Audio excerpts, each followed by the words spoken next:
દોસ્તો, શું તમે ક્યારેય વિચાર્યું છે કે જે કંપની માટે તમે તમારી યુવાની, તમારી ઊંઘ, તમારા પરિવારનો સમય બધું જ કુરબાન કરી દો છો, એ જ કંપની એક દિવસ તમને એવી રીતે જુએ જાણે તમારું કોઈ અસ્તિત્વ જ ન હોય, જાણે તમારી મહેનતની કોઈ કિંમત જ ન હોય, અને પછી એક દિવસ એક ક્ષણ આવે છે જ્યારે તમારો બોસ તમારી આંખોમાં જોતા કહે છે કે તમે પ્રમોશનને લાયક નથી.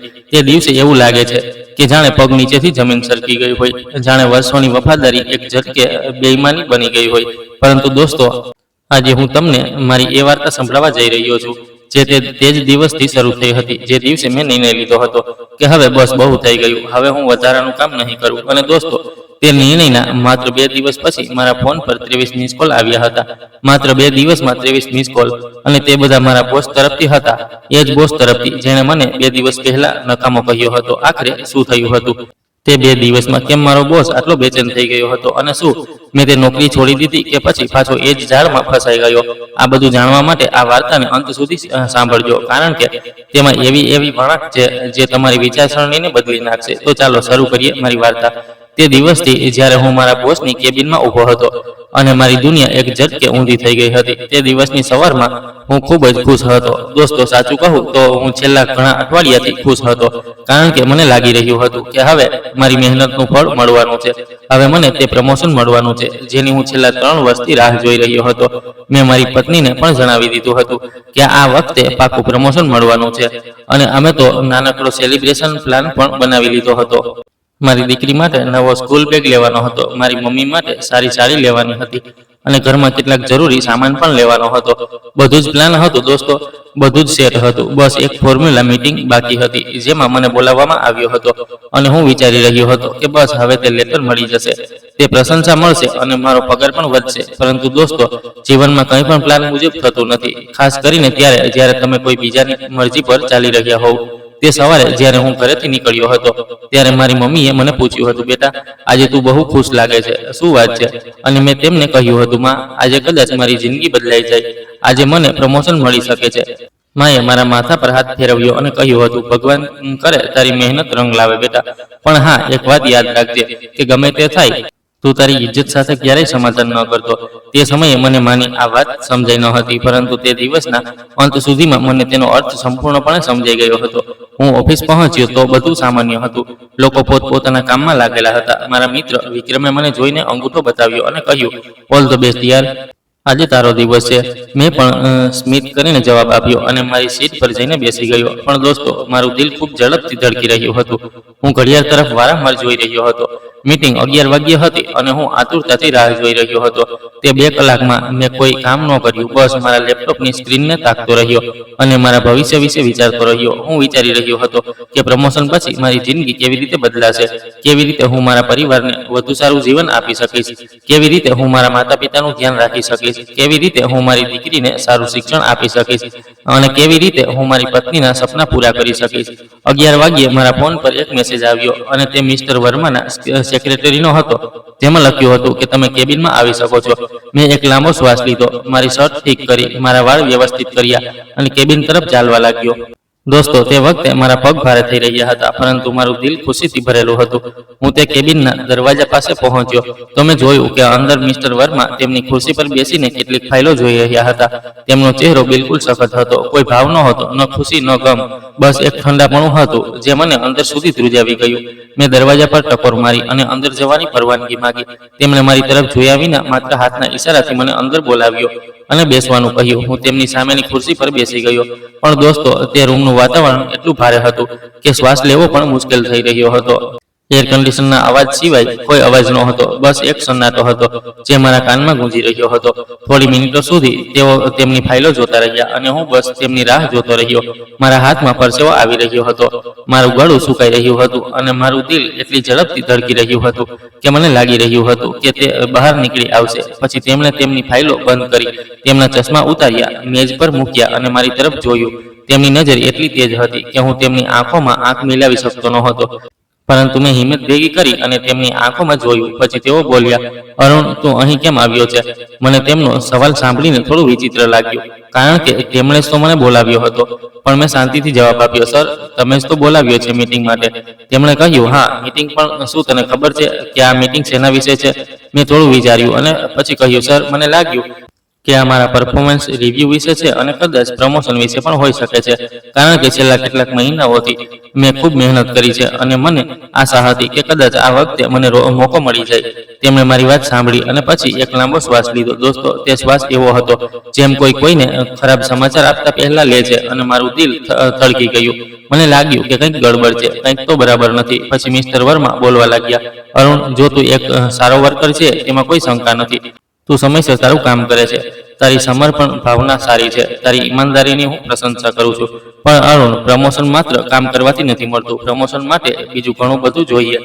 ડીલરશીપ જોઈએ, વિઝન જોઈએ, ટીમને મેનેજ કરવાની ક્ષમતા જોઈએ, સખત નિર્ણયો લેવાની હિંમત જોઈએ. અને મને નથી લાગતું કે તું હજી તે લેવલ પર છે જ્યાં તારે એક ડીલરની જેમ કામ કરવું પડે. તું બહુ સોફ્ટ છે અરુણ, બહુ ઇમોશનલ છે. તું તારી ટીમ સાથે બહુ હળીમળી જાય છે, જે એક સારી વાત છે. પરંતુ એક મેનેજરને થોડું અંતર જાળવી રાખવું પડે છે, થોડું સખત થવું પડે છે. અને મને નથી લાગતું કે તું આ કરી શકીશ. તેથી મેં નક્કી કર્યું છે કે આ વખતે પ્રમોશન તને આપવામાં નહીં આવે. દોસ્તો, તે ક્ષણે મારા કાનમાં જાણે ઘંટડીઓ વાગી ગઈ. મારું મગજ છૂન્નું થઈ ગયું હતું. મેં તેમની વાતને ફરીથી મારા મગજમાં દોહરાવી. પ્રમોશન તને નહીં આપવામાં આવે મતલબ કે હું પ્રમોશનને લાયક નથી, મતલબ કે મારી 7 વર્ષની મહેનત બેકાર છે, મતલબ કે મારી રાતભરની જાગરણ, મારા વીકેન્ડનું કામ, મારા પરિવારથી દૂર રહેવું, બધું જ નકામું છે. હું થોડી વાર સુધી કંઈ ન બોલ્યો, બસ તેમની તરફ જોતો રહ્યો. પછી મેં હિંમત ભેગી કરી અને પૂછ્યું, પણ સર, મેં છેલ્લા 3 વર્ષમાં દરેક પ્રોજેક્ટ સમયસર ડિલિવર કર્યો છે. મેં કોઈ પણ ડેડલાઇન મિસ નથી કરી. મેં વીકેન્ડ્સમાં પણ કામ કર્યું છે, રાતોમાં પણ કામ કર્યું છે, ક્લાયન્ટ્સની દરેક માંગ પૂરી કરી છે, ટીમના દરેક મેમ્બરની મદદ કરી છે. તો પછી મારામાં શું કમી રહી ગઈ? શું મેં કોઈ ભૂલ કરી છે? શું મારું કામ સારું નહોતું? કૃપા કરીને મને જણાવો, જેથી હું સુધારો કરી શકું. મિસ્ટર વર્માએ પોતાના ચશ્મા પાછા પહેર્યા અને બોલ્યા, જો અરુણ, આ ભૂલ કે સાચાની વાત નથી, આ કાબિલિયતની વાત છે. તું વર્કર છે, એક ખૂબ સારો વર્કર છે, પણ તું ડીલર નથી. વર્કર અને ડીલરમાં ફરક હોય છે. અરુણ વર્કર કામ કરે છે, જે તેને કહેવામાં આવે છે તે કરે છે, પણ ડીલર પોતે વિચારે છે, પોતે નિર્ણયો લે છે, પોતે આગળ વધીને વસ્તુઓ કરે છે. અને તારામાં તે આક્રમકતા નથી, તે ભૂખ નથી જે એક ડીલરમાં હોવી જોઈએ. તું બહુ સંતુષ્ટ છે, બહુ સેટિસ્ફાઈડ છે. અને આ કંપનીને એવા લોકો જોઈએ જે હંમેશા કંઈક નવું કરવા માંગે, જે હંમેશા આગળ વધવા માંગે, જે કંપનીને નવી ઊંચાઈઓ સુધી લઈ જઈ શકે. સમજ્યો તું? દોસ્તો, હું તેમની વાતો સાંભળી રહ્યો હતો, પણ મારા અંદર એક આગ સળગી રહી હતી. મને ગુસ્સો આવી રહ્યો હતો, દુઃખ થઈ રહ્યું હતું, નિરાશા થઈ રહી હતી, અને સૌથી વધુ અપમાન અનુભવાઈ રહ્યું હતું. પણ મેં પોતાને સંભાળ્યો અને પૂછ્યું, તો સર, પછી પ્રમોશન કોને મળ્યું? આ જાણવાનો મને હક તો છે ને? મિસ્ટર વર્માએ થોભીને કહ્યું, રાહુલ શર્માને. તેણે છેલ્લા કેટલાક મહિનાઓમાં ખૂબ સારું કામ કર્યું છે અને તેમાંના તે બધા ગુણ છે જે એક સારા ડીલરમાં હોવા જોઈએ. તેથી અમે તેને આસિસ્ટન્ટ મેનેજર બનાવવાનો નિર્ણય કર્યો છે. દોસ્તો, તે નામે મારા હૃદયમાં છરી ભોંકી દીધી. રાહુલ શર્મા, તે માણસ જે મારાથી 3 વર્ષ પછી કંપનીમાં આવ્યો હતો, તે માણસ જે મારા જ પ્રોજેક્ટ્સ પર કામ કરતો હતો, તે માણસ જેને મેં પોતે ટ્રેનિંગ આપી હતી, જેને મેં દરેક નાની નાની વાત શીખવી હતી, જેની મેં દરેક મુશ્કેલીમાં મદદ કરી હતી, તેને પ્રમોશન મળી ગયું. અને મને એવું કહેવામાં આવી રહ્યું છે કે હું ડીલર નથી. મને લાગ્યું જાણે કોઈએ મારા પગ નીચેથી જમીન ખેંચી લીધી હોય, જાણે હું એક અંધારા કૂવામાં પડતો જાઉં છું અને કોઈ મને બચાવવા નથી આવી રહ્યું. મેં મિસ્ટર વર્મા તરફ જોયું અને કહ્યું, સર, શું હું જઈ શકું છું? તેમણે કહ્યું, હા અરુણ, અને જો હું ઈચ્છું છું કે તું આ નિર્ણયને યોગ્ય રીતે લે અને તારું કામ સારી રીતે કરતો રહે. તારા માટે પણ મોકો આવશે, બસ થોડો સમય લાગશે. મેં કંઈ ન કહ્યું, બસ માથું હલાવ્યું અને તે કેબિનમાંથી બહાર નીકળી ગયો. દોસ્તો, જ્યારે હું તે કેબિનમાંથી બહાર નીકળ્યો ત્યારે મારા પગ લથડી રહ્યા હતા, મારું માથું ફરી રહ્યું હતું, મારા હાથ ધ્રુજી રહ્યા હતા અને મારી આંખોમાં આંસુ આવવા લાગ્યા હતા. પણ મેં પોતાને રોક્યો, કારણ કે હું આખા ઓફિસ સામે રડવા માંગતો નહોતો. હું સીધો મારી સીટ પર ગયો, મારી ખુરશી પર બેઠો અને બસ ખાલી નજરોથી મારા કોમ્પ્યુટર સ્ક્રીનને જોતો રહ્યો. મારી આસપાસ લોકો કામ કરી રહ્યા હતા, વાતો કરી રહ્યા હતા, હસી રહ્યા હતા, ફોન પર વાત કરી રહ્યા હતા, પણ મને કંઈ સંભળાતું નહોતું. બસ એક જ લાઈન મારા મગજમાં ઘૂમી રહી હતી, તમે પ્રમોશનને લાયક નથી, તમે લીડર નથી, તમે સોફ્ટ છો, તમે ઇમોશનલ છો, તમારા આક્રમકતા નથી. હું વિચારી રહ્યો હતો કે શું ખરેખર હું આટલો બેકાર છું? શું ખરેખર મારામાં કંઈ નથી? શું ખરેખર મેં 7 વર્ષ બરબાદ કરી દીધા આજ કંપનીમાં? ત્યારે મારા ખભા પર કોઈએ હાથ મૂક્યો. હું ચોંકી ગયો અને જોયું તો મારો મિત્ર વિક્રમ ઊભો હતો. તેના ચહેરા પર ચિંતાના ભાવ હતા. અરુણ, શું થયું ભાઈ? બધું ઠીક છે? મીટિંગ કેવી રહી? તેણે પૂછ્યું. દોસ્તો, વાર્તામાં આગળ વધતા પહેલા એક નાનકડી વાત કહેવા માંગુ છું. હું દરરોજ પૂરી મહેનતથી તમારા માટે આવી સાચી અને દિલને સ્પર્શી જાય તેવી વાર્તાઓ લઈને આવું છું. જો તમને મારું કામ સારું લાગી રહ્યું હોય તો નીચે આપેલા સબસ્ક્રાઇબ બટનને દબાવીને મારો સાથ જરૂર આપો અને જો વાર્તા પસંદ આવી રહી હોય તો તમારી એક લાઈન અને કોમેન્ટ મારા માટે ખૂબ મહત્વ રાખે છે। ચાલો હવે આગળ વધીએ વાર્તામાં। મેં વિક્રમ તરફ જોયું અને બસ માથું હલાવ્યું કે હા બધું ઠીક છે, પણ મારા અવાજમાં તે દર્દ હતું જે છુપાતું નહોતું। વિક્રમ મને બાળપણથી ઓળખતો હતો। અમે બંને સાથે કોલેજ ગયા હતા, સાથે પહેલી નોકરી કરી હતી અને પછી સાથે આ જ કંપનીમાં આવ્યા હતા। તે મને સારી રીતે ઓળખતો હતો અને સમજી ગયો કે કંઈક બહુ ગડબડ છે। તેણે મારી પાસેની ખુરશી ખેંચી અને બેસી ગયો અને ધીમેથી બોલ્યો, યાર ખબર છે શું થયું? મને તારો ચહેરો જોઈને લાગી રહ્યું છે કે કંઈ બહુ ખરાબ થયું છે। શું પ્રમોશન ન મળી? મેં તેની તરફ જોયું અને પછી મારી આંખોમાં ભરેલા આંસુઓને રોકતા કહ્યું, ના વિક્રમ, ન મળી। પ્રમોશન રાહુલને મળી ગઈ। વિક્રમની આંખો પહોળી થઈ ગઈ। શું રાહુલને? પણ કેવી રીતે યાર? તે તો તારાથી 3 વર્ષ જુનિયર છે।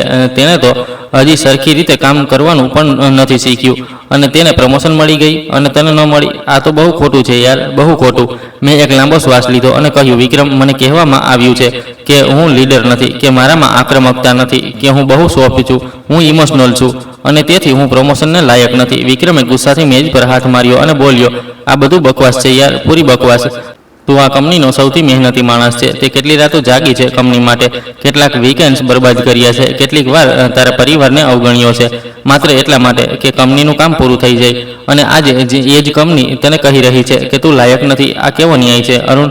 મેં તને કેટલી વાર કહ્યું છે કે આ કંપનીમાં માત્ર કામથી કંઈ નથી થતું। અહીં દેખાડો જોઈએ, અહીં બોસની ચાપલૂસી જોઈએ, અહીં માત્ર પોતાની પ્રશંસાના પુલ બાંધવાના હોય છે। જો રાહુલને તે કામ તો સરખી રીતે કરતો નથી, પણ બોસ સામે એવી રીતે રજૂ થાય છે જાણે બધું કામ તેણે જ કર્યું હોય। તે દરેક મિટિંગમાં પોતાની પ્રશંસા પોતે જ કરે છે, પોતાનું કામ વધારી ચડાવીને જણાવે છે અને બીજાનું કામ છુપાવી દે છે। અને તું બેવકૂફની જેમ ચૂપચાપ કામ કરતો રહે છે, ક્યારેય પોતાની પ્રશંસા નથી કરતો, ક્યારેય પોતાનો જશ નથી લેતો। તો પછી કેવી રીતે મળશે તને પ્રમોશન યાર, કેવી રીતે? દોસ્તો, વિક્રમની વાત સાંભળીને મને અહેસાસ થયો કે કદાચ તે સાચું કહી રહ્યો છે। કદાચ મેં મારી પ્રશંસા પોતે ન કરી, તેથી લોકોને લાગ્યું કે હું કંઈ ખાસ નથી કરી રહ્યો। પણ તેમ છતાં મારા મનમાં એક સવાલ હતો કે શું ઇજ્જત અને પ્રમોશન મેળવવા માટે જૂઠું બોલવું પડે છે? શું પોતાની પ્રશંસા પોતે કરવી પડે છે? શું બીજાનો હક છીનવવો પડે છે? જો આવું છે તો હું આ બધું ન કરી શકું। હું એવો માણસ નથી। મેં વિક્રમને કહ્યું, યાર મારે કેન્ટીન જવું છે, મારે અહીંથી થોડી વાર માટે દૂર જવું છે। વિક્રમે સમજતા કહ્યું, ચાલ યાર જઈએ। અમે બંને કેન્ટીનમાં ગયા અને એક ખૂણામાં બેસી ગયા। મેં એક ચા મંગાવી અને તે ગરમ ચા પીતા મારા અંદરની બધી ભાવનાઓને બહાર કાઢવાની કોશિશ કરી। વિક્રમ ચૂપચાપ મારી સાથે બેઠો રહ્યો અને મને સહારો આપ્યો। થોડી વાર પછી મેં તેને કહ્યું, યાર મને સમજાતું નથી કે હવે શું કરું। મેં આ કંપનીને મારી યુવાની આપી દીધી, મારા સપના આપી દીધા, મારો સમય આપી દીધો અને આજે મને આ મળી રહ્યું છે કે તમે લાયક નથી। મને લાગી રહ્યું છે જાણે મેં મારી આખી જિંદગી બરબાદ કરી દીધી। વિક્રમે મારો હાથ પકડ્યો અને કહ્યું, અરુણ, તે તારી જિંદગી બરબાદ નથી કરી, તે બસ ખોટી જગ્યાએ મહેનત કરી છે। પણ તારી મહેનત ક્યારેય બેકાર નહીં જાય યાર, ક્યારેય નહીં। તું આટલો કાબિલ છે કે ક્યારેય પણ કામ કરી શકે છે, કોઈ પણ કંપનીમાં જઈ શકે છે। બસ તને તારી કિંમત ખબર હોવી જોઈએ અને તને એ ખબર હોવી જોઈએ કે તું આ કંપની માટે કેટલો મહત્વપૂર્ણ છે। જો તું કાલથી કામ કરવાનું બંધ કરી દે તો આ કંપનીને શું થશે? વિચાર, જરા વિચાર। મેં તેની વાત વિચારી અને અહેસાસ થયો કે કદાચ તે સાચું કહી રહ્યો છે। કદાચ મને મારી કિંમત ખબર નથી, કદાચ મારે મારી વેલ્યુ સમજવી જોઈએ। અમે કેન્ટીનથી પાછા ઓફિસ આવ્યા અને મેં મારું કામ શરૂ કર્યું। પણ દોસ્તો, તે દિવસે મારું મન બિલકુલ નહોતું લાગી રહ્યું।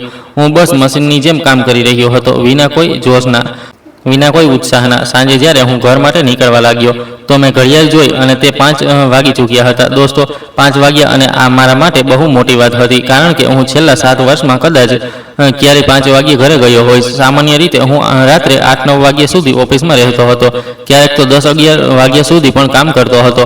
પણ તે દિવસે મને લાગ્યું કે હવે કેમ રોકાવું, હવે કોના માટે રોકાવું? જે કંપનીએ મારી કદર ન કરી તેના માટે હું મારો સમય કેમ બરબાદ કરું?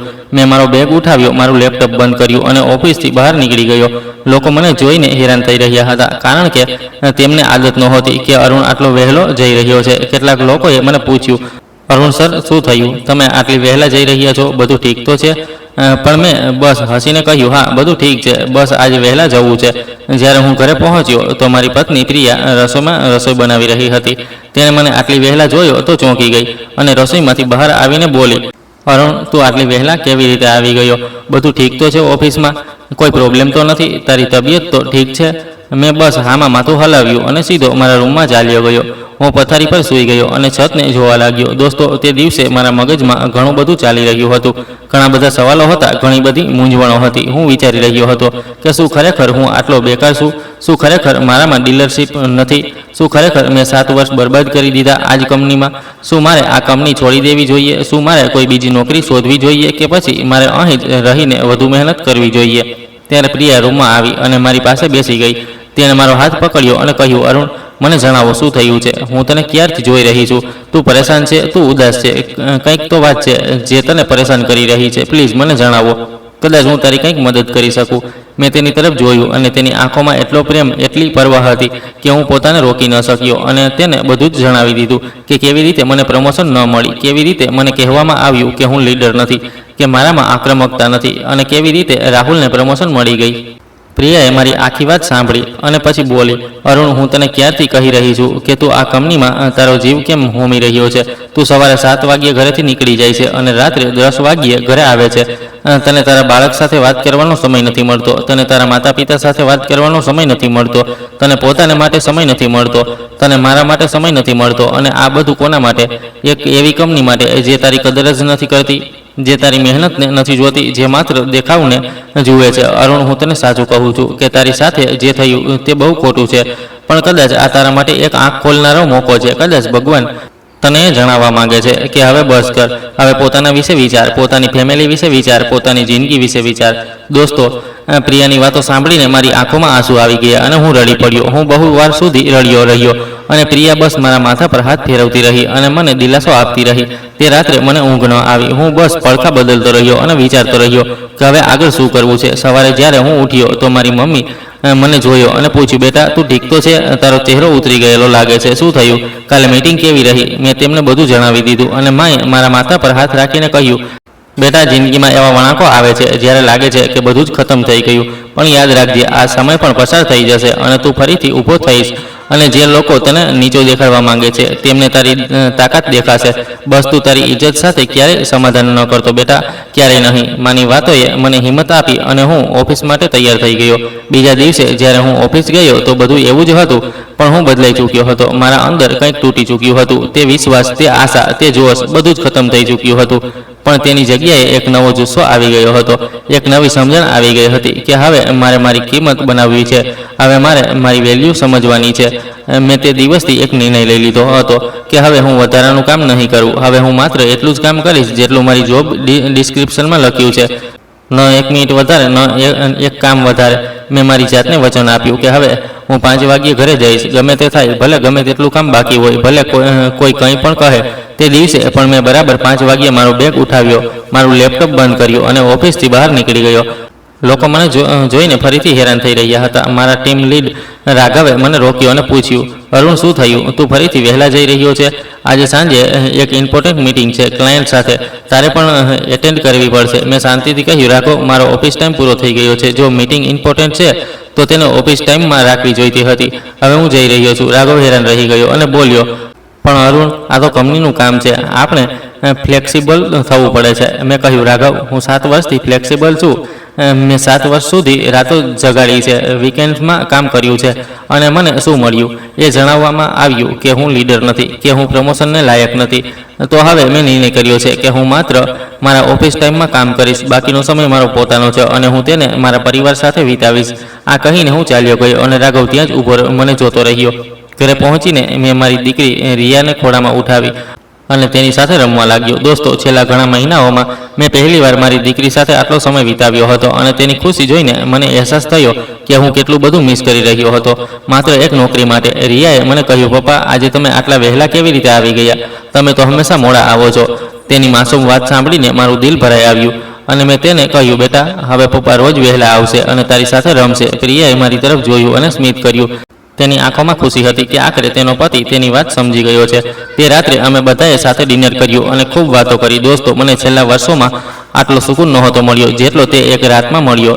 બીજા દિવસે પણ હું બરાબર 5 વાગ્યે ઘરે ચાલ્યો ગયો અને તેના પછીના દિવસે પણ ધીમે ધીમે લોકોને આદત પડવા લાગી કે અરુણ હવે 5 વાગ્યા પછી નહીં મળે. જો કોઈ કામ છે તો કાલે કરો અથવા કોઈ બીજા પાસે કરાવો. પણ દોસ્તો, અસલી ખેલ તો હવે શરૂ થવાનો હતો. તે ખેલ જેણે મારી આખી જિંદગી બદલી દીધી. તે ખેલ જેણે મને દેખાડી દીધું કે અસલમાં મારી કિંમત શું હતી.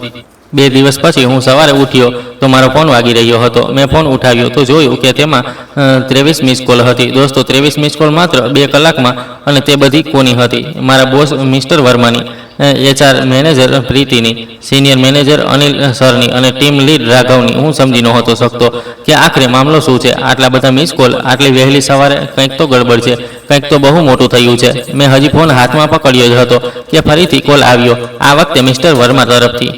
મેં ફોન ઉઠાવ્યો અને કહ્યું, હેલો સર, અને બીજી તરફથી મિસ્ટર વર્માનો અવાજ આવ્યો. પણ દોસ્તો, તેમના અવાજમાં તે પહેલાંનો અધિકાર નહોતો, તે પહેલાંનો રોબ નહોતો, પણ તેમના અવાજમાં ગભરાટ હતી, પરેશાની હતી અને થોડો ડર પણ હતો. અરુણ, તું ક્યાં છે? તેમણે પૂછ્યું. સર, હું ઘરે છું, મેં શાંતિથી કહ્યું. ઘરે? તને ખબર છે કંપનીમાં શું થઈ રહ્યું છે? તને ખબર છે ક્લાયન્ટે પ્રોજેક્ટ કેન્સલ કરવાની ધમકી આપી દીધી છે? તને ખબર છે રેડ વિંગ પ્રોજેક્ટ પૂરી રીતે ફેલ થઈ ગયો છે? તું હમણાં તરત ઓફિસ આવ, હમણાં આજ વખતે, અમને તારી જરૂર છે. તેઓ સતત બોલતા જઈ રહ્યા હતા અને હું ચૂપચાપ સાંભળી રહ્યો હતો. મેં ઘડિયાળ જોઈ, સવારના 7 વાગી રહ્યા હતા. મેં શાંતિથી કહ્યું, સર, મારો ઓફિસ ટાઈમ 9 વાગ્યે શરૂ થાય છે, હું 9 વાગ્યે આવીશ. 9 વાગ્યે? મિસ્ટર વર્મા લગભગ ચીસો પાડ્યા. અરુણ, આ મજાકનો સમય નથી, આ ઇમરજન્સી છે. કંપની મુશ્કેલીમાં છે, ક્લાયન્ટ બહુ નારાજ છે અને તારે હમણાં આવવું પડશે, હમણાં. મેં એક લાંબો શ્વાસ લીધો અને કહ્યું, સર, ઇમરજન્સી તો રોજ થતી રહે છે, પણ મારી પાસે પણ એક જિંદગી છે, એક પરિવાર છે, અને હવે હું મારા ઓફિસ ટાઈમની બહાર કામ નહીં કરું. હું 9 વાગ્યે ઓફિસ આવીશ અને પછી જોઈશ કે શું પ્રોબ્લેમ છે, પણ અત્યારે હું નથી આવી શકતો. આ કહીને મેં ફોન કાપી નાખ્યો. દોસ્તો, તે ક્ષણે મને ખુદ પર વિશ્વાસ નહોતો થઈ રહ્યો કે મેં મારા બોસનો ફોન કાપી નાખ્યો.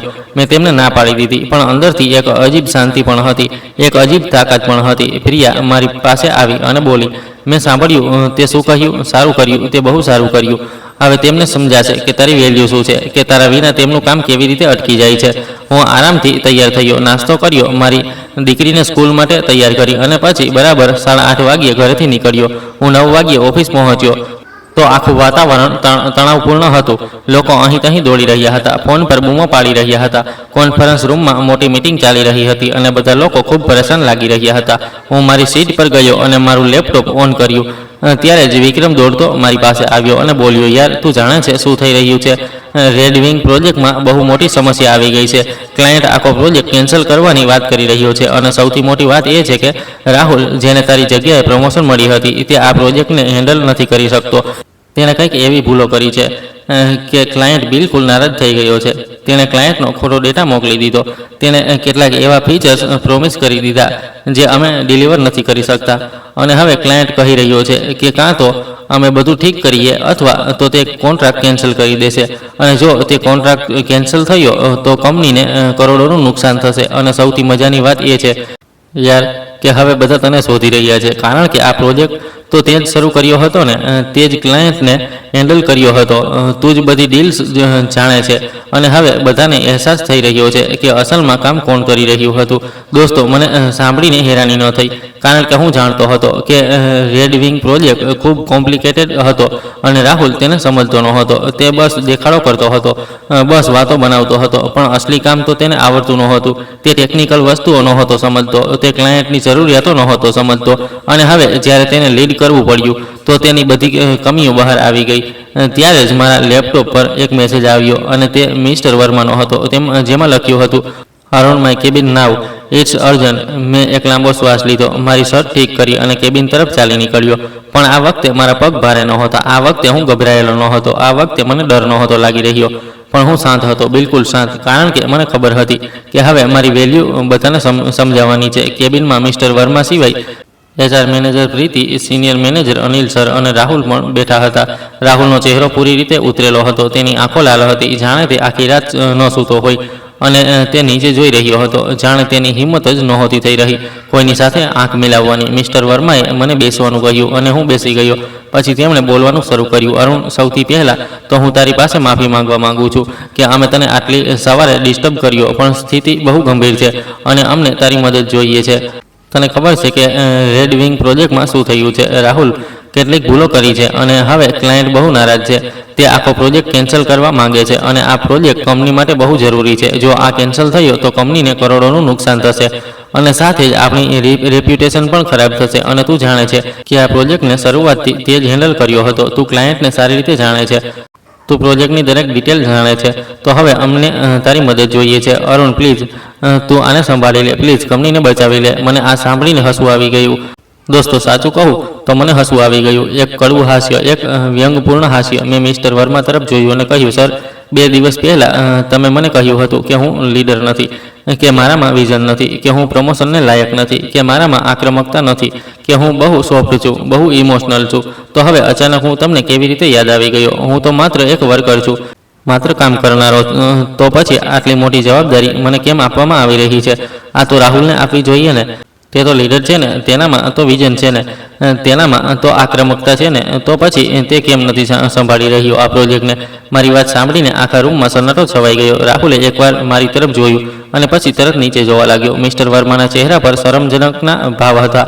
પ્રીતિ અને અનિલ સર એકબીજા તરફ જોવા લાગ્યા, પણ કોઈ કંઈ ન બોલ્યું. થોડીવાર સુધી તે સન્નાટો રહ્યો. પછી મિસ્ટર વર્માએ પોતાને સંભાળ્યો અને બોલ્યા, અરુણ, જો હું સમજુ છું તું નારાજ છે અને તને નારાજ થવાનો પૂરો હક પણ છે, પણ હમણાં કંપની માટે આ બહુ જરૂરી છે. આ માત્ર એક પ્રોજેક્ટનો મામલો નથી, આ કંપનીની રેપ્યુટેશનનો મામલો છે. જો આ પ્રોજેક્ટ ફેલ થયો તો ઘણા બધા લોકોની નોકરી જશે, ઘણા બધા લોકોનું કરિયર ખરાબ થશે. અને હું જાણું છું કે તું આટલો સારો માણસ છે કે તું આ નહીં છે. પ્લીઝ આને પ્રોફેશનલ રીતે લે અને અમારી મદદ કર. મેં તેમની આંખોમાં જોયું અને કહ્યું, સર, હું પ્રોફેશનલ જ છું, એટલે જ હું મારું કામ કરીશ, તે કામ જે મારી જોબ ડિસ્ક્રિપ્શનમાં લખ્યું છે. પણ રેડવિંગ પ્રોજેક્ટ હવે મારી જવાબદારી નથી, તે રાહુલની જવાબદારી છે, કારણ કે તેને પ્રમોશન મળી છે. તે જ અસિસ્ટન્ટ મેનેજર બનવામાં આવ્યો છે, તો તેને જ ડીલ કરવું જોઈએ, તેને જ નિર્ણયો લેવા જોઈએ.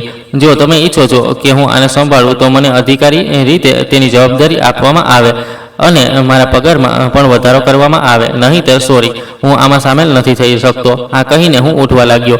તો અનિલ સરે કહ્યું, રોકા અરુણ, બેસ જરા, અમે વાત કરીએ છીએ. હું ફરીથી બેસી ગયો અને અનિલ સરે મિસ્ટર વર્મા અને પ્રીતિ સાથે થોડીવાર વાત કરી. પછી તેમણે મને કહ્યું, અરુણ, જો અમે સમજીએ છીએ કે તારી સાથે જે થયું તે ખોટું હતું અને અમે તેને સુધારવા માંગીએ છીએ. જો તું આ પ્રોજેક્ટને સંભાળે છે તો અમે તને તેનો પ્રોજેક્ટ લીડ બનાવીશું અને તારા પગારમાં 15% વધારો કરીશું. શું આ ઠીક રહેશે? મેં વિચાર્યું અને પછી કહ્યું, નહીં સર, 15% પૂરતા નથી, કારણ કે જો હું આ પ્રોજેક્ટ નહીં સંભાળું તો કંપનીને કરોડોનું નુકસાન થશે. તો પછી મારો 15% વધારો શું ચીજ છે? અને જો તમને લાગે છે કે આ વધારે છે તો કોઈ વાત નહીં, હું મારું નોર્મલ કામ કરતો રહીશ અને તમે કોઈ બીજાને આ પ્રોજેક્ટ આપી દો. દોસ્તો, મારી આ વાત પર બધાના ચહેરાના ભાવ બદલાઈ ગયા. મિસ્ટર વર્માનો ચહેરો ગુસ્સાથી તમતમી ગયો, પણ તે કંઈ બોલી ન શક્યા, કારણ કે તે જાણતા હતા કે હું સાચું કહી રહ્યો છું. અનિલ સર અને પ્રીતિએ એકબીજા તરફ જોયું અને પછી અનિલ સરે કહ્યું, ઠીક છે અરુણ, અમે તારી વાત માની લઈએ છીએ. તને 30% પગાર વધારો મળશે અને તને પ્રોજેક્ટ લીડ બનાવવામાં આવશે, પણ તારે આ પ્રોજેક્ટ પૂરો કરવો પડશે અને ક્લાયન્ટને મેનેજ કરવો પડશે. મેં કહ્યું, ઠીક છે સર, પણ એક બીજી શરત છે, રાહુલને આ પ્રોજેક્ટમાંથી હટાવવામાં આવે, કારણ કે તેની જ કારણે આ સમસ્યા થઈ છે અને હું તેની સાથે કામ નથી કરી શકતો. આ સાંભળીને રાહુલે મારી તરફ જોયું અને તેની આંખોમાં આંસુ આવી ગયા, પણ મને તેના પર દયા ન આવી, કારણ કે તેણે મારો હક છીનવ્યો હતો, મારી મહેનત ચોરી હતી અને હવે તેને તેનું પરિણામ ભોગવવું પડશે. અનિલ સરે કહ્યું, ઠીક છે અરુણ, રાહુલને હટાવી દેવામાં આવશે. હવે તું જણાવ કે તને શું જોઈએ છે આ પ્રોજેક્ટને ઠીક કરવા માટે? મેં કહ્યું, સર, મને 2 દિવસનો સમય જોઈએ. હું પૂરી સ્થિતિને સમજીશ, ક્લાયન્ટ સાથે વાત કરીશ અને પછી એક પ્લાન બનાવીશ કે કેવી રીતે તેને ઠીક કરી શકાય.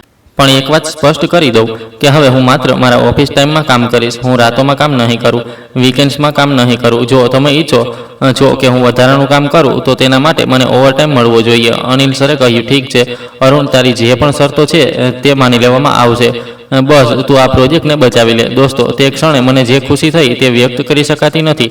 મેં મારી ઇજ્જત માટે લડાઈ લડી હતી અને હું જીતી ગયો હતો.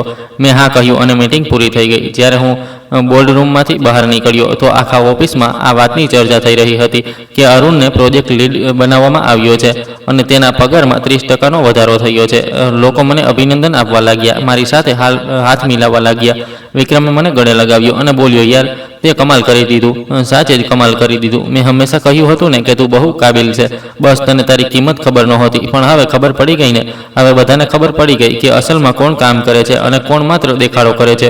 હું મારી સીટ પર ગયો અને કામ શરૂ કર્યું. પછીના 2 દિવસમાં મેં પૂરી સ્થિતિને સમજી, બધા ડોક્યુમેન્ટ્સ વાંચ્યા, ક્લાયન્ટ સાથે જે ખોટું થયું હતું તે જોયું અને પછી એક ડિટેલ પ્લાન બનાવ્યો કે કેવી રીતે તેને ઠીક કરી શકાય. પછી મેં ક્લાયન્ટ સાથે વાત કરી, તેમની બધી ફરિયાદો સાંભળી, તેમની માફી માંગી અને તેમને વિશ્વાસ અપાવ્યો કે હવે બધું ઠીક થઈ જશે. ક્લાયન્ટ પહેલાં તો ખૂબ નારાજ હતા, પણ જ્યારે તેમણે મારો પ્લાન સાંભળ્યો અને જોયું કે હું કેટલી ડિટેલમાં બધું સમજી રહ્યો છું, તો તેઓ થોડા શાંત થયા અને તેમણે કહ્યું, ઠીક છે અરુણ, અમે તારા પર ભરોસો કરીએ છીએ, પણ જો આ વખતે પણ કંઈ ગડબડ થઈ તો અમે કોન્ટ્રાક્ટ કેન્સલ કરી દઈશું. મેં તેમને વિશ્વાસ અપાવ્યો કે આવું નહીં થાય અને હું પોતે પણ આ પ્રોજેક્ટને હેન્ડલ કરીશ. પછીના કેટલાક અઠવાડિયામાં મેં રેડવિંગ પ્રોજેક્ટને પૂરી રીતે સંભાળી લીધો. મેં ટીમ સાથે મળીને બધી ભૂલો ઠીક કરી, ક્લાયન્ટને રેગ્યુલર અપડેટ આપી અને ધીમે ધીમે બધું પાછું ટ્રેક પર આવી ગયું. દોસ્તો, આ સરળ નહોતું, ખૂબ મહેનત લાગી, ખૂબ ફોકસ લાગ્યું, પણ આ વખતે હું મારી શરતો પર કામ કરી રહ્યો હતો. હું માત્ર મારા ઓફિસ ટાઈમમાં કામ કરી રહ્યો હતો અને મારા પરિવારને પણ સમય આપી રહ્યો હતો. 3 અઠવાડિયામાં પ્રોજેક્ટ પૂરી રીતે ઠીક થઈ ગયો, ક્લાયન્ટ ખુશ થઈ ગયા અને તેમણે કંપનીને એક મોટો બીજો ઓર્ડર પણ આપી દીધો. સાથે જ તેમણે ખાસ કરીને મારી પ્રશંસા કરી અને કહ્યું કે અરુણ જેવા લોકોની કારણે જ અમે આ કંપની સાથે કામ કરવા માંગીએ છીએ. મિસ્ટર મલ્હોત્રા, જે કંપનીના CEO હતા, તેમણે આખા ઓફિસ સામે એક મીટિંગ બોલાવી અને મારી પ્રશંસા કરી. તેમણે કહ્યું, અરુણે માત્ર આ પ્રોજેક્ટને બચાવ્યો નથી, પણ આ કંપનીને રેપ્યુટેશન પણ બચાવી અને અમને ગર્વ છે કે આ અમારી ટીમમાં અરુણ જેવા લોકો છે. તેમણે મને એક સર્ટિફિકેટ આપ્યું અને બોનસ પણ આપ્યું. દોસ્તો, તે દિવસે મને ખૂબ સારું લાગ્યું, પણ સૌથી વધુ સારું ત્યારે લાગ્યું જ્યારે મેં ઘરે જઈને મારા પરિવારને આ બધું જણાવ્યું. મારી માએ મારા માથા પર હાથ રાખ્યો અને મેં કહ્યું હતું ને બેટા કે તારી મહેનત રંગ લાવશે, બસ તું તારી ઇજ્જત સાથે સમાધાન ન કરતો, અને તે એ જ કર્યું. પ્રિયાએ મને ગળે લગાવ્યો અને બોલી, મને તારા પર ગર્વ છે અરુણ, સાચે જ બહુ ગર્વ છે. પણ દોસ્તો, વાર્તા અહીં પૂરી નથી થતી. હજી એક બીજો મોટો વળાંક બાકી હતો જે બધાને હલાવી દેવાનો હતો. એક દિવસ વિક્રમ મારી પાસે આવ્યો અને બોલ્યો, યાર તને ખબર છે, આયુષ તને મળવા માંગે છે, કંઈક જરૂરી વાત કરવી છે. આયુષ અમારી ટીમનો એક જુનિયર મેમ્બર હતો જે ખૂબ શાંત રહેતો હતો, વધારે વાત નહોતો કરતો, પણ પોતાનું કામ સારી રીતે કરતો હતો. મેં કહ્યું, ઠીક છે, તેને મોકલી દે. થોડીવાર પછી આયુષ મારી પાસે આવ્યો અને તેના ચહેરા પર ગભરાટ હતી. મેં તેને પૂછ્યું, હા આયુષ, જણાવ શું વાત છે, બધું ઠીક તો છે? તે થોડોક ખચકાયો અને પછી બોલ્યો, સર, મારે તમારી સાથે કંઈક બહુ જરૂરી વાત કરવી છે જે કદાચ તમને ખબર નથી, અને આ વાત તમારા માટે બહુ મહત્વપૂર્ણ છે. મેં તેને બેસવાનું કહ્યું અને પૂછ્યું, જણાવ આયુષ, શું વાત છે? તેણે એક લાંબો શ્વાસ લીધો અને પછી બોલવાનું શરૂ કર્યું, સર, જ્યારે તમને પ્રમોશન નહોતી મળી અને રાહુલને મળી હતી, તો તે માત્ર એટલા માટે નહોતું કે રાહુલ સારું કામ કરતો હતો કે તેનામાં લીડરશિપ હતી. અસલમાં સર, રાહુલે તમારું બધું કામ પોતાનું જણાવીને મેનેજમેન્ટને દેખાડ્યું હતું. તેણે જે પ્રેઝન્ટેશન ઉપર આપી હતી તે બધી તમારી મહેનત હતી, તમારું કામ હતું, પણ તેણે પોતાનું નામ નાખી દીધું અને પૂરો જશ લઈ લીધો. અને માત્ર એટલું જ નહીં સર, તેણે તમારા વિશે મેનેજમેન્ટને ખોટી વાતો પણ જણાવી હતી કે તમે ટીમ સાથે સારી રીતે કામ નથી કરતા, કે તમે કોમ્યુનિકેશનમાં નબળા છો, કે તમે પ્રેશર હેન્ડલ નથી કરી શકતા અને પણ ઘણું બધું. સર, હું જાણું છું આ બધું, કારણ કે હું તે સમયે તેમની કેટલીક મીટિંગ્સમાં હાજર હતો અને મેં સાંભળ્યું હતું કે તે શું બોલી રહ્યા હતા. મારી પાસે તેના પુરાવા પણ છે સર. જો તમે ઈચ્છો તો હું તમને દેખાડી શકું છું. કેટલાક ઈમેલ્સ છે, કેટલીક રેકોર્ડિંગ પણ છે જે મેં સેવ કરી લીધી હતી, કારણ કે મને લાગ્યું કે આ ખોટું છે અને કદાચ કોઈક દિવસ તેની જરૂર પડે. દોસ્તો, આ સાંભળીને મારું લોહી ઉકળ્યું. મેં વિશ્વાસ નહોતો થઈ રહ્યો કે રાહુલ આટલો નીચે પડી શકે છે. તેણે માત્ર મારી મહેનત નહોતી ચોરી, પણ મારા વિશે જૂઠું પણ બોલ્યો, મારી ઇમેજ ખરાબ કરી, મારું કરિયર બરબાદ કરવાની કોશિશ કરી, અને માત્ર પોતાના પ્રમોશન માટે.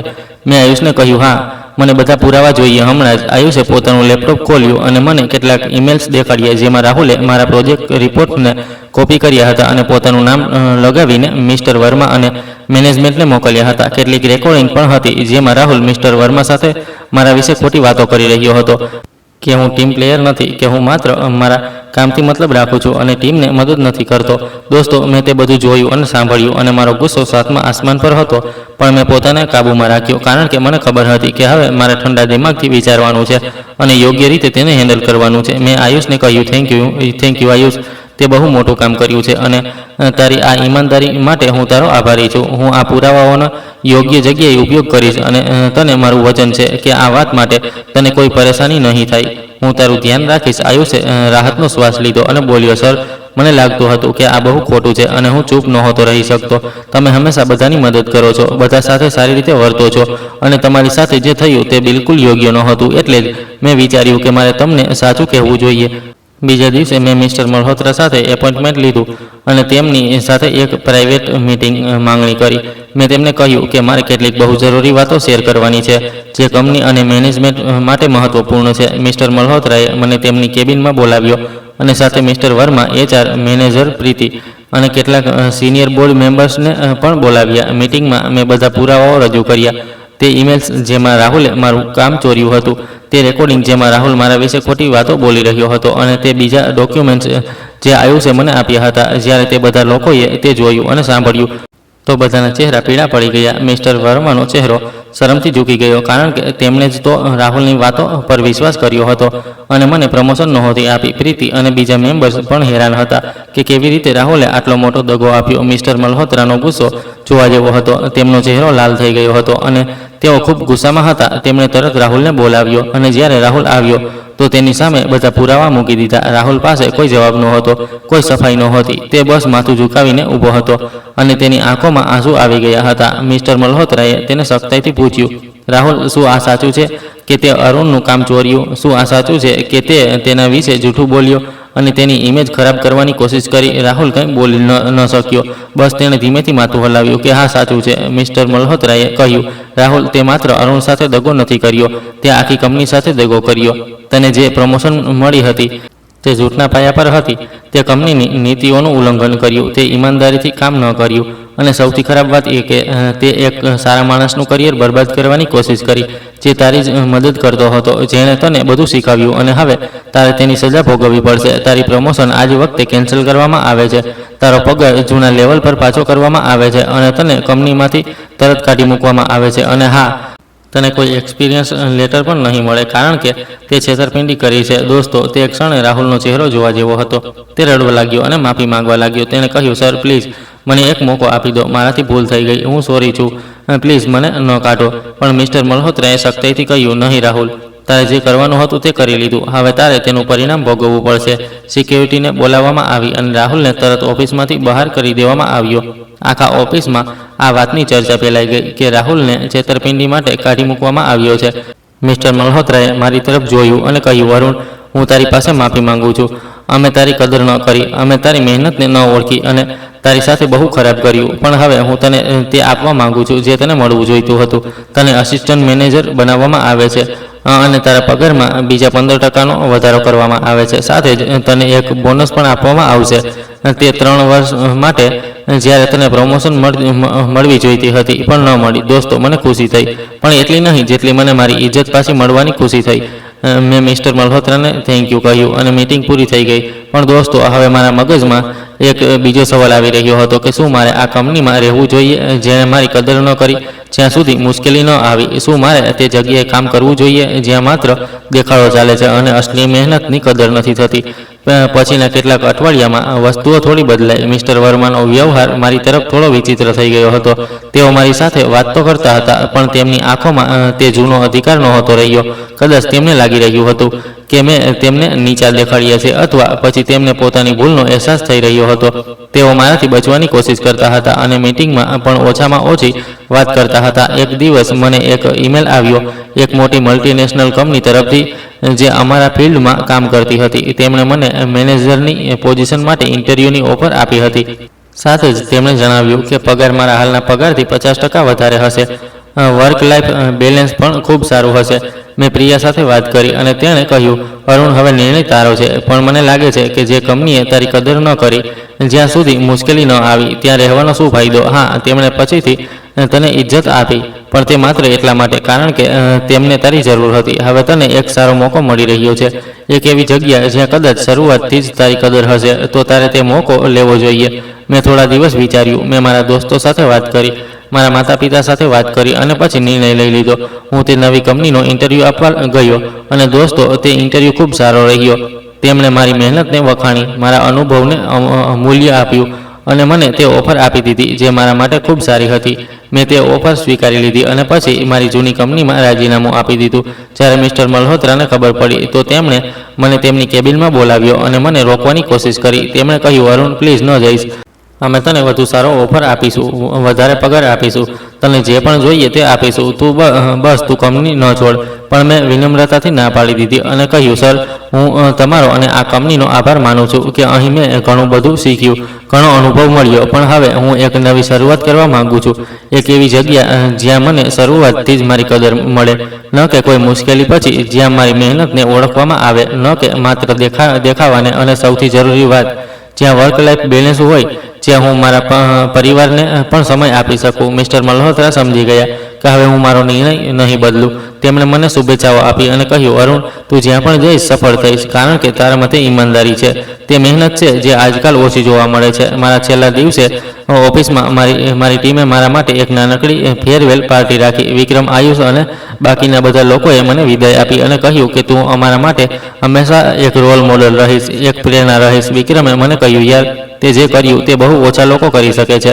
તે તારી ઇજ્જત માટે લડાઈ લડી, તારી કિંમતને સમજી અને સૌથી મોટી વાત, તે એ દેખાડી દીધું કે અસલી તાકાત દેખાવામાં નહીં પણ મહેનત અને ઈમાનદારીમાં છે. દોસ્તો, તે દિવસે હું ખૂબ ભાવુક થઈ ગયો હતો, પણ મને ખુશી પણ હતી કે મેં સાચો નિર્ણય લીધો છે. હું નવી કંપની જોઈન થઈ ગયો અને દોસ્તો, ત્યાંનું વાતાવરણ સાચે જ ખૂબ અલગ હતું. ત્યાં લોકોની કદર કરવામાં આવતી હતી, તેમની મહેનતને ઓળખવામાં આવતી હતી, વર્ક લાઈફ બેલેન્સ હતું અને સૌથી મોટી વાત, ત્યાં પોલિટિક્સ નહોતી, દેખાડો નહોતો, પણ અસલી કામને વેલ્યુ આપવામાં આવતી હતી. મારા નવા બોસ ખૂબ સપોર્ટિવ હતા. તેઓ મારા આઈડિયાઝ સાંભળતા હતા, મારા અભિપ્રાયને મહત્ત્વ આપતા હતા અને દરેક નાની મોટી સિદ્ધિ પર મારી પ્રશંસા કરતા હતા. હું ત્યાં ખૂબ ખુશ હતો, ખૂબ સંતુષ્ટ હતો. 6 મહિના પછી મને વિક્રમનો ફોન આવ્યો. તેણે જણાવ્યું કે જૂની કંપનીમાં ઘણું બધું બદલાઈ ગયું છે. મિસ્ટર વર્માને પણ કંપનીમાંથી કાઢી મૂકવામાં આવ્યા છે, કારણ કે તેમની કારણે કંપનીએ ઘણા સારા કર્મચારીઓ ગુમાવ્યા. ઘણા પ્રોજેક્ટ પણ સરખી રીતે ચાલી ન શક્યા અને મેનેજમેન્ટને લાગ્યું કે તેમની લીડરશિપ સ્ટાઇલ ખોટી છે, કે તેઓ લોકોને વેલ્યુ નથી કરતા, માત્ર પોતાના મનપસંદ લોકોને જ આગળ વધારે છે અને મેરિટને નથી જોતા. વિક્રમે એ પણ જણાવ્યું કે રેડ વિંગ પ્રોજેક્ટ પછી જે બીજા મોટા પ્રોજેક્ટ હતા તે પણ સરખી રીતે પૂરા ન થઈ શક્યા, કારણ કે જે લોકો અસલમાં કામ કરતા હતા તે બધા એક પછી એક કંપની છોડીને ચાલ્યા ગયા, કારણ કે તેમને પણ અહેસાસ થઈ ગયો હતો કે અહીં મહેનતની કદર નથી, અહીં માત્ર દેખાડો ચાલે છે અને હવે કંપનીને તેનું પરિણામ ભોગવવું પડી રહ્યું છે. તેમના ઘણા ક્લાયન્ટ્સે કોન્ટ્રાક્ટ કેન્સલ કરી દીધા છે, કારણ કે કામની ક્વોલિટી ઘટી ગઈ છે, ડેડલાઇન્સ મિસ થઈ રહી છે અને આખું વાતાવરણ ખૂબ ખરાબ થઈ ગયું છે. વિક્રમે કહ્યું, યાર, તું સાચા સમયે નીકળી ગયો, નહીંતર તું પણ આ બધામાં ફસાઈ જાત અને તારી મહેનત ફરીથી બેકાર જાત. દોસ્તો, આ સાંભળીને મને દુઃખ પણ લાગ્યું, કારણ કે આખરે મેં તે કંપનીમાં 7 વર્ષ વિતાવ્યા હતા, પણ સાથે જ મને એક શીખ પણ મળી, એક બહુ મોટી શીખ, કે કોઈ પણ કંપનીની અસલી તાકાત તેના કર્મચારીઓ હોય છે, તેના કામ કરનારા લોકો હોય છે. અને જો તમે તેમની કદર નહીં કરો, જો તમે તેમની મહેનતને નહીં ઓળખો, જો તમે માત્ર દેખાવને જોશો, તો એક દિવસ તમારી પાસે કંઈ નહીં બચે. ન સારા લોકો, ન સારા ક્લાયન્ટ્સ, ન સારી રેપ્યુટેશન, કંઈ નહીં. આજે હું મારી નવી કંપનીમાં ખૂબ ખુશ છું દોસ્તો, સાચે જ ખૂબ ખુશ છું. મારી પાસે સારી પોઝિશન છે, જેમાં મારા અભિપ્રાયને સાંભળવામાં આવે છે, મારા નિર્ણયને મહત્ત્વ આપવામાં આવે છે. મારી પાસે સારો પગાર છે જે મારી મહેનત મુજબ છે, ન કે કોઈની મહેરબાનીથી. અને સૌથી જરૂરી વાત, મારી પાસે મારા પરિવાર માટે સમય છે, પૂરતો સમય છે. હું હવે રોજ સવારે 5 વાગ્યે ઘરે આવું છું, મારી દીકરી રિયા સાથે રમું છું, તેના હોમવર્કમાં તેની મદદ કરું છું, તેની વાર્તાઓ સાંભળું છું અને તેની સાથે સમય વિતાવું છું. હું મારી દીકરીના સ્કૂલના ફંક્શનમાં જાઉં છું, તેની એક્ટિવિટીઝમાં ભાગ લઉં છું અને તે નાની નાની ખુશીઓ જોઉં છું જે હું પહેલાં મિસ કરી રહ્યો હતો. માત્ર એક નોકરીની કારણે હું મારી મા સાથે સમય વિતાવું છું, તેમની સાથે બેસીને વાતો કરું છું, તેમની જૂની વાર્તાઓ સાંભળું છું, તેમની સાથે જમું છું અને તેમને અહેસાસ કરાવું છું કે તેમનો દીકરો હવે તેમના માટે છે, તેમની સાથે છે. મારી મા અવારનવાર કહે છે, બેટા, હવે તું પહેલાં જેવો થઈ ગયો, ખુશ રહે છે, હસતો રહે છે. પહેલાં તો તું હંમેશા તણાવમાં રહેતો હતો, હંમેશા ફોન પર લાગ્યો રહેતો હતો, હંમેશા લેપટોપમાં ઘૂસેલો રહેતો હતો, પણ હવે તું અમારી સાથે છે અને આ જોઈને મને ખૂબ ખુશી થાય છે. હું મારી પત્ની પ્રિયા સાથે ક્વોલિટી ટાઈમ વિતાવું છું અને એક વીકેન્ડ્સ પર સાથે ફરવા જઈએ છીએ, મૂવીઝ જોવા જઈએ છીએ અથવા બસ ઘરે બેસીને વાતો કરીએ છીએ, અમારા સપનાઓ વિશે, અમારા પ્લાનિંગ વિશે. પ્રિયા અવારનવાર કહે છે, અરુણ, હવે તું એ જ છે જેની સાથે મેં લગ્ન કર્યા હતા. તે ખુશ રહેનારો માણસ, તે હસનારો માણસ, ન કે તે તણાવમાં રહેનારો રોબોટ જે બસ કામ અને કામ કરતો રહેતો હતો. અને સૌથી જરૂરી વાત દોસ્તો, કે મને મારી ઇજ્જત મળે છે. મારી નવી કંપનીમાં મારી મહેનતને ઓળખવામાં આવે છે, મારા યોગદાનને વખાણવામાં આવે છે અને મને એક માણસની જેમ ટ્રીટ કરવામાં આવે છે, ન કે એક મશીનની જેમ જેને બસ કામ કરતું રહેવાનું છે, વિના કોઈ ફરિયાદના, વિના કોઈ સવાલના. દોસ્તો, હવે હું તમને જણાવવા માંગુ છું કે આખી વાર્તામાંથી મેં શું શીખ્યું, અને હું ઈચ્છું છું કે તમે પણ તેમાંથી કંઈક શીખો, કારણ કે બની શકે છે કે તમે પણ કોઈ આવી જ સ્થિતિમાં હોવ અથવા ભવિષ્યમાં ક્યારે હોઈ શકો છો. તો આ શીખો તમારા કામ આવી શકે છે. પહેલી અને સૌથી જરૂરી વાત દોસ્તો, મહેનત જરૂરી છે, ખૂબ જરૂરી છે, પણ આંધળી મહેનત નહીં, સ્માર્ટ મહેનત જરૂરી છે. તમારી સીમાઓ નક્કી કરવી પડશે. તમારે તમારા વર્ક લાઈફ બેલેન્સનું ધ્યાન રાખવું પડશે, કારણ કે જો તમે માત્ર કામ જ કરતા રહેશો, જો તમે માત્ર કંપનીને જ તમારી જિંદગી બનાવી લેશો, તો એક દિવસ તમારી પાસે ન તબિયત બચશે, ન પરિવાર બચશે, ન સંબંધો બચશે, ન ખુશીઓ બચશે, બસ ખાલીપણું બચશે અને ઘણા બધા પસ્તાવા બચશે. મેં 7 વર્ષ સુધી આંધળી મહેનત કરી. હું સવારે 7 વાગ્યે ઘરેથી નીકળ્યો હતો અને રાત્રે 10-11 વાગ્યે ઘરે આવતો હતો. મેં વીકેન્ડ્સમાં કામ કર્યું, રજાઓમાં કામ કર્યું, અને શું મળ્યું? મને જણાવવામાં આવ્યું કે હું પ્રમોશનને લાયક નથી. તો દોસ્તો, શીખીએ છીએ કે મહેનત કરો, પણ પોતાની શરતો પર કરો, પોતાની સીમાઓ સાથે કરો, અને પોતાના પરિવાર, પોતાની તબિયતને ક્યારેય અવગણશો નહીં. બીજી ખૂબ જરૂરી વાત, પોતાની કિંમત જાણો દોસ્તો, પોતાની વેલ્યુ સમજો. જો કોઈ તમારી કદર નથી કરી રહ્યું, જો કોઈ તમારી મહેનતને નથી જોઈ રહ્યું, તો તેને તમારી ગેરહાજરીનો અર્થ સમજાવો, જેમ મેં કર્યું. જ્યારે મેં વધારાનું કામ કરવાનું બંધ કરી દીધું, જ્યારે હું બરાબર 5 વાગ્યે ઘરે જવા લાગ્યો, તો બધાને ખબર પડી ગઈ કે અસલમાં કોણ કામ કરી રહ્યું હતું, અસલમાં કોના વિના પ્રોજેક્ટ અટકી જાય છે, અસલમાં કંપનીની કરોડરજ્જુ કોણ છે. ક્યારેક દોસ્તો આપણે પોતાની તાકાત બતાવવી પડે છે, પોતાની વેલ્યુ બતાવવી પડે છે, અને તે ડરવાની વાત નથી, તે ખોટી વાત નથી. જો તમે પોતાની ઇજ્જત માટે ઊભા રહો છો, તો તે તમારો હક છે, તે તમારી જવાબદારી છે. બીજી વાત, અને આ બહુ મહત્વપૂર્ણ છે દોસ્તો, હંમેશા પોતાના કામના પુરાવા રાખો. આજના જમાનામાં માત્ર વાતોનો કોઈ અર્થ નથી. તમારી પાસે પોતાના કામના પ્રૂફ હોવા જોઈએ, ઈમેલ્સ હોવા જોઈએ, ડોક્યુમેન્ટ્સ હોવા જોઈએ, રિપોર્ટ હોવી જોઈએ, જેથી કોઈ તમારો જશ ચોરી ન શકે, કોઈ તમારી મહેનત પર પોતાનું નામ ન લગાવી શકે. મારી સાથે રાહુલે આવું કર્યું હતું. તેણે મારું કામ ચોર્યું, મારા રિપોર્ટ્સને પોતાનું નામ લગાવીને સબમિટ કર્યા અને પ્રમોશન લઈ લીધું. પણ સારું થયું કે આયુષે પુરાવા સેવ કરી લીધા હતા, નહીંતર કદાચ મને ક્યારેય ખબર ન પડત કે અસલમાં શું થયું હતું. તો દોસ્તો, પોતાના દરેક કામનો રેકોર્ડ રાખો, દરેક ઈમેલ સેવ કરો, દરેક રિપોર્ટની કોપી પોતાની પાસે રાખો, જેથી જરૂર પડે તમે પોતાની જાતને પ્રૂવ કરી શકો. ચોથી વાત, પોતાનો અવાજ ઉઠાવો દોસ્તો, ચૂપ ન રહો. જો તમારી સાથે ખોટું થઈ રહ્યું છે તો બોલો, જો તમારી સાથે અન્યાય થઈ રહ્યો છે તો લડો, પોતાની ઇજ્જત માટે ઊભા થઈ જાઓ. કારણ કે જો તમે પોતે પોતાના માટે નહીં લડો, તો કોઈ બીજું પણ નહીં લડે. લોકો તમારી નબળાઈનો ફાયદો ઉઠાવશે, તમારી ચૂપકીદીને તમારી સહમતિ સમજશે અને તમારી સાથે ખરાબ કરતા રહેશે. મેં જ્યારે મારો અવાજ ઉઠાવ્યો, જ્યારે મેં મિસ્ટર વર્માને સવાલ કર્યો કે જો હું લીડર નથી તો પછી મને પ્રોજેક્ટ કેમ આપવામાં આવી રહ્યો છે, તો તે દિવસે બધાને અહેસાસ થયો કે હું હવે તે જ જૂનો અરુણ નથી જે ચૂપચાપ બધું સહન કરી લેતો હતો. હવે હું મારા માટે બોલી શકું છું, મારા માટે લડી શકું છું. 5મી વાત, અને આ બહુ જરૂરી છે દોસ્તો, ક્યારેક છોડવું પણ જરૂરી છે. ક્યારેક કોઈ જગ્યાને છોડી દેવી જ સૌથી મોટો સારો નિર્ણય હોય છે. જો કોઈ જગ્યા તમારા લાયક નથી, જો ત્યાં તમારી કદર નથી, જો ત્યાં માત્ર પોલિટિક્સ છે, દેખાડો છે અને અસલી મહેનતની કોઈ વેલ્યુ નથી, તો તે જગ્યાએથી નીકળી જાઓ. દુનિયા બહુ મોટી છે દોસ્તો, બહુ મોટી છે. સારા મોકા મળશે, સારા લોકો મળશે, સારી કંપનીઓ મળશે, જ્યાં તમારી કદર હશે, જ્યાં તમારી મહેનતને ઓળખવામાં આવશે. બસ હિંમત રાખો અને આગળ વધો. મેં મારી જૂની કંપની છોડી તો લોકોએ કહ્યું કે તું ખોટું કરી રહ્યો છે, હવે તો તને પ્રમોશન મળી ગઈ છે, પગાર વધી ગયો છે, તો હવે કેમ જઈ રહ્યો છે? પણ મેં મારા દિલની સાંભળી અને હું ચાલ્યો ગયો, અને આજે હું ખૂબ ખુશ છું, કારણ કે મેં સાચો નિર્ણય લીધો. 6ઠી વાત દોસ્તો, પોતાના પરિવારને સમય આપો, પોતાના પ્રિયજનોને સમય આપો, કારણ કે જ્યારે દુનિયા તમારો સાથ છોડી દેશે, જ્યારે તમારો બોસ તમને બેકાર જણાવી દેશે, જ્યારે તમારી કંપની તમને કાઢી મૂકશે, તો માત્ર તમારો પરિવાર જ તમારી સાથે ઊભો રહેશે. માત્ર તમારા પોતાના લોકો જ તમને સહારો આપશે. કોઈ પણ નોકરી, કોઈ પણ પ્રમોશન, કોઈ પણ પૈસો તમારા પરિવારથી વધારે જરૂરી નથી દોસ્તો, ક્યારેય નહીં. મેં 7 વર્ષ મારા પરિવારને અવગણ્યો માત્ર નોકરી માટે, અને આજે જ્યારે હું પાછળ ફરીને જોઉં છું તો મને પસ્તાવો થાય છે કે મેં મારી દીકરીની કેટલી સુંદર પળો મિસ કરી દીધી, કે મેં મારી મા સાથે કેટલો ઓછો સમય વિતાવ્યો, કે મેં મારી પત્ની કેટલી એકલી છોડી દીધી. પણ હવે હું આ ભૂલ નહીં દોહરાવું. હવે મારી ફેમિલી મારી પહેલી પ્રાથમિકતા છે, અને પછી બાકી બધું.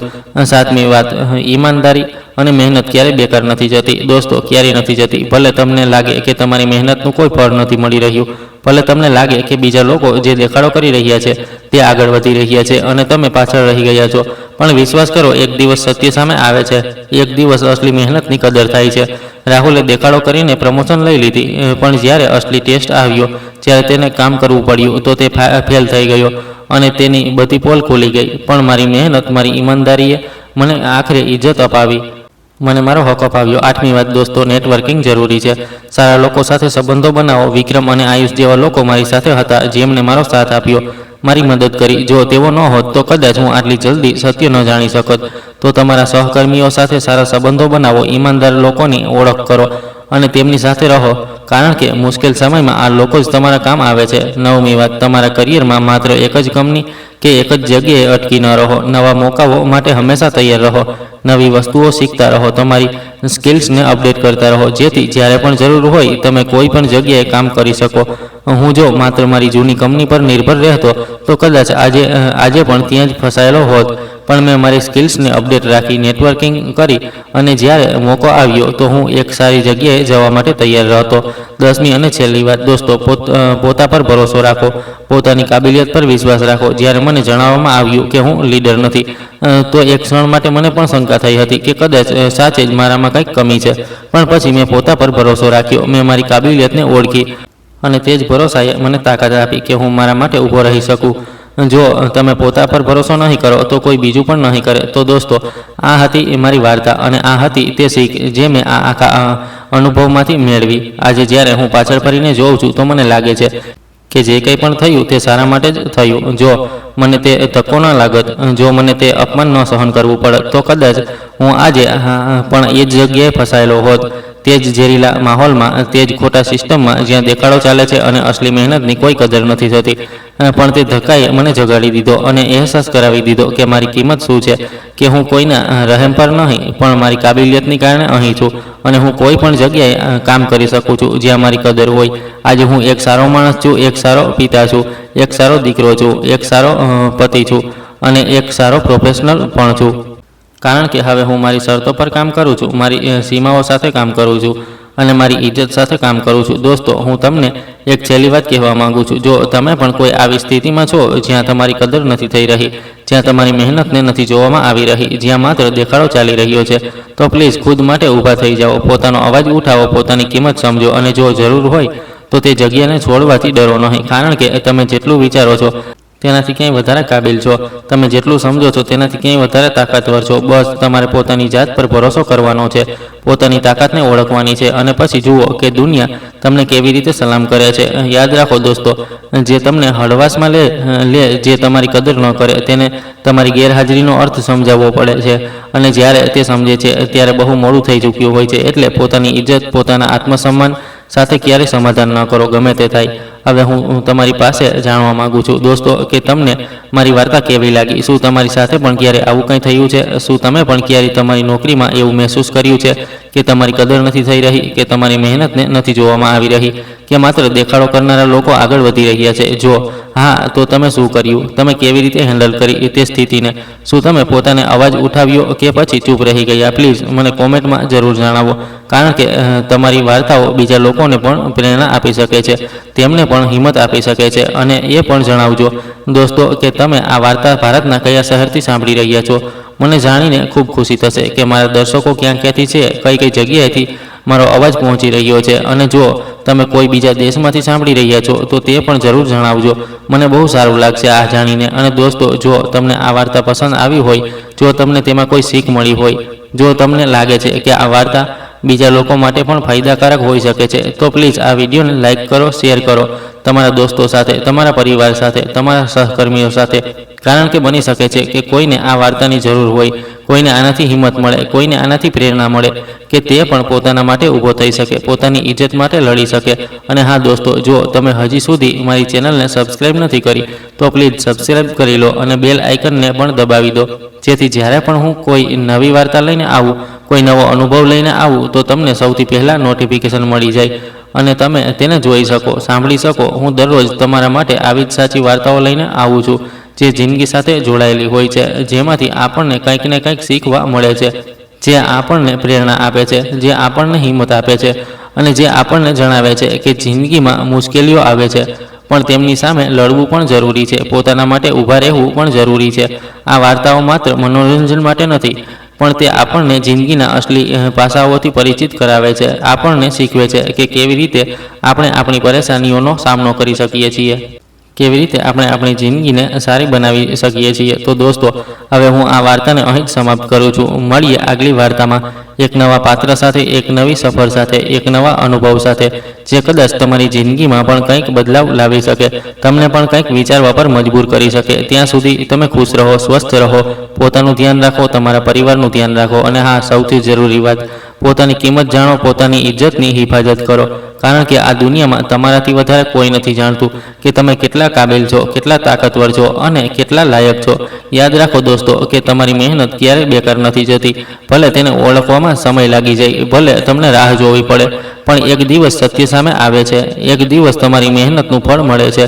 બસ તમારે ધીરજ રાખવાની છે, પોતાની જાત પર ભરોસો રાખવાનો છે અને પોતાની મહેનત ચાલુ રાખવાની છે, પણ હા, પોતાની સીમાઓ સાથે, પોતાની શરતો પર અને પોતાની ઇજ્જત સાથે। અને એક છેલ્લી વાત દોસ્તો, ક્યારેય પણ પોતાના પરિવારને અવગણશો નહીં, ક્યારેય પણ પોતાના પ્રિયજનોને દૂર ન કરો, કારણ કે જ્યારે બધું ખતમ થઈ જાય છે, જ્યારે દુનિયા સાથ છોડી દે છે, તો માત્ર તમારો પરિવાર જ તમારી સાથે ઊભો રહે છે। તો તેમને સમય આપો, તેમની સાથે રહો, તેમની ખુશીઓમાં સામેલ થાઓ અને તેમને અહેસાસ કરાવો કે તમે તેમના માટે છો હંમેશા। ધન્યવાદ દોસ્તો, ખૂબ ખૂબ ધન્યવાદ। તમે અમારી આટલી લાંબી વાર્તાને ધીરજથી સાંભળી। મને આશા છે કે તમને આ વાર્તા પસંદ આવી હશે અને તેમાંથી તમને કંઈક ને કંઈક શીખવા મળ્યું હશે। જો આવ્યું હોય તો પ્લીઝ લાઇક, શેર અને સબસ્ક્રાઇબ જરૂર કરજો, અને હા, કોમેન્ટમાં તમારો અભિપ્રાય જરૂર જણાવજો। મળીએ આગલી વાર્તામાં, ત્યાં સુધી ખુશ રહો, મસ્ત રહો અને પોતાની કદર કરો। જય હિન્દ, જય ભારત।